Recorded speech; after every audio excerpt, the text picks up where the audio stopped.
Naagaw bulok na. Nirescue kasi ni Lynette Bernardo ang mga gulay mula sa mga kaibigan niyang magsasaka sa Benguet. Maraming dinaan ng kabiguan ang mga gulay na ito. Tinanggihan sa Balintawak at Divisoria, inilako sa Taguig at Pasig. Ipinalik pero inayawan pa rin sa Tarlac at Pangasinan. Hindi ko matiis ko ba naman, hindi pa sila kumain, walang pang toll gate, umiiyak, walang panggas, walang pantayad sa truck.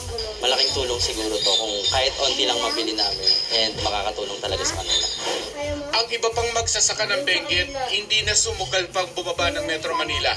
Ang iba inabandona na lang ang ani sa gilid ng Kilometer 21 sa Tublay, Benguet. Kung sino na lang ang mapadaan sa Kilometer 21, kumukuha ng libre hanggat gusto nila.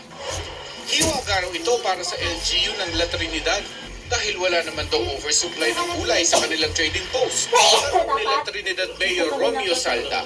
May effect din yung importation gulay na kasi lalo na yung carrots at saka ibang gulay na may pumapasok dito sa bansa natin kasi hindi na sila pupunta akyat yung mga buyers dito sa Benguet because may supply na sila sa lugar sa Manila. Isa pang hiwaga na umaabot sa Cebu ang umano'y oversupply